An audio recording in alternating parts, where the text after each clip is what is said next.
반갑습니다. 한 주간 예레미야 묵상으로 매일을 열어갑시다. 오늘 본문 45장에서는 하나님께서 바룩에게 하시는 말씀입니다.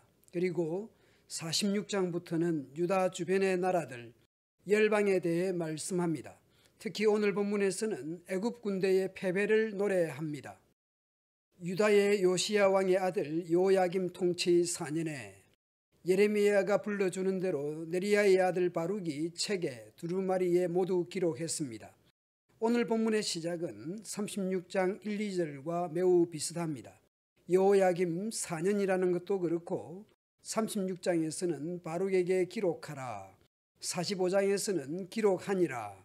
그래서 학자들은 36장부터 45장까지를 두고 일명 바룩 문서라고 말하기도 합니다. 바룩은 예레미야와 함께 죽을 고비도 넘기고 함께 고난의 과정을 지나왔습니다. 그래서 45장은 특별히 바룩을 위로하는 것으로 보이기도 합니다. 3절 이후 하나님께서 바룩에 대해 말씀합니다. 현대인 번역으로 보겠습니다. 바룩아, 너는 괴롭다. 여호와께서 나의 고통에 슬픔까지 더하셨으니 내가 탄식하다가 지쳐 평안을 얻지 못하는구나 말하였다. 바룩의 마음도 생각도 상황도 부정적입니다. 하나님의 말씀을 기록하면서 유다의 상황을 보면서 마음이 오죽했을까 싶습니다. 보라, 나 여호와는 온 땅에서 내가 세운 것을 헐고 내가 심은 것을 모조리 뽑아버리겠다. 내가 내 자신을 위해서 큰 일을 추구하느냐? 너는 그런 것을 추구하지 말아라. 바룩은 하나님께서 유다를 세우시고 심으실 것이라 생각했을까요? 내가 모든 백성에게 재앙을 내리겠다. 다만 바룩, 네가 어디로 가든지 네 목숨만은 살아남을 것이다.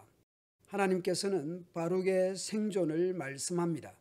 46장부터 이방 나라들에 대해 열방에 대해 선지자 예레미야에게 임한 여호와의 말씀입니다. 애굽을 비롯해서 블레셋, 모압, 암몬, 에돔, 다메섹, 게달, 하솔, 엘람, 그리고 50장에 가면 바벨론과 갈대아 사람에 대한 말씀이 있습니다. 하나님께서는 이스라엘뿐만 아니라 이방 나라들에 대해서 주관하시는 분입니다. 유다의 요시야 왕의 아들 요야김 4년에 유브라데 강가 갈그미스에서 바벨론의 느부갓네살 왕에게 패한 애굽의 왕 바로느고의 군대에 대한 말씀이라. BC 605년경 갈그미스에서 있었던 바벨론과 아수르의 운명을 건 전쟁이 있었죠. 아마 이때도 애굽은 아수르 편을 들기 위해 출전했을 것으로 생각합니다. 애굽에게 온갖 무장을 갖추도록 합니다. 공격 무기와 방어 무기를 잘 갖추도록 합니다. 그러나 그들은 물러가며 그들의 용사는 피하여 황급히 도망하며 뒤도 돌아보지 않고 도망합니다. 왜냐하면 두려움이 그들의 사방에 있기 때문이었습니다. 발이 빠른 자도 도망하지 못하며 용사도 피하지 못하고 그들이 다 북쪽에서 유브라데 강가에 넘어지며 엎드려지는도다. 7절 이후 세 번역입니다. 나일강이 범람하는 것처럼 불어오릅니다. 내가 강물처럼 불어올라서 온 땅을 덮고 여러 성읍과 그 주민을 멸망시키겠다. 말들, 병거들, 용사들, 지원군들 모두 진격하도록 합니다. 총력전을 펼치도록 합니다.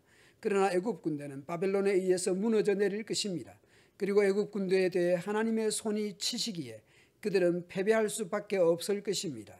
10절을 보면 날로서 표현합니다. 어떤 날입니까? 세 번역입니다. 오늘은 만군의 주 여호와께서 원수들에게 복수하시는 날, 오늘은 주께서 원수를 갚으시는 날, 오늘은 만군의 주 하나님께서 희생 제물을 잡으시는 날이라 말합니다. 주님의 칼이 그들을 삼켜서 배부를 것이며 그들의 피로 흠뻑 젖을 것이다. 왜냐하면 오늘은 희생 제물을 잡으시기 때문이다. 애굽 군대의 멸망을 그렇게 표현합니다.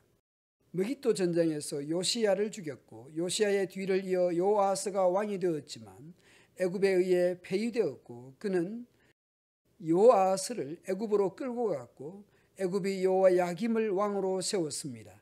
유다에 대해 그렇게 함부로 취급한 애굽에 대해서 하나님의 심판이 임할 것입니다. 당대 최고의 약은 길르앗 산지 유황이었던가 봅니다. 그러나 하나님의 심판으로 인해 애굽에게는 어떤 약도 무효입니다. 날 병이 아니다. 하나님의 심판으로 인한 것이니 어찌 나을 수가 있겠습니까?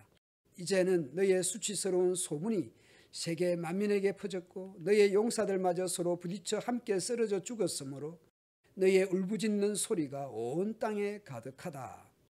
애굽의 군대가 무너져 내리고 있었던 것이죠. 애굽이 의지했던 애굽의 군대는 유브라데 강가에서 다 희생되고 마는 것입니다. 애굽이 얼마나 강대한 나라였습니까? 나일 강변의 곡창지대, 주변국들을 거느렸고 수많은 군대가 있었을 것이고 그러한 제국이 이스라엘을 함부로 했었던 것이죠. 하나님께서는 아수르와 바벨론의 전쟁에 아수르를 편드는 애굽에 대해서 심판하시는 날로 잡으신 것입니다. 하나님은 세계 역사에 개입하시는 분입니다. 오늘도 제국이나 강대국이 세계를 운영하고 다스리는 뜻이 보이지만 눈에 보이지 않지만 하나님의 개입과 역사가 있다는 것을 우리는 잊지 않아야 할 것입니다. 당장 내가 원하는 대로 진행되지 않을지라도 때가 되면 하나님께서 낮추실 자를 낮추시고 높이실 자를 높이실 것입니다. 감사합니다.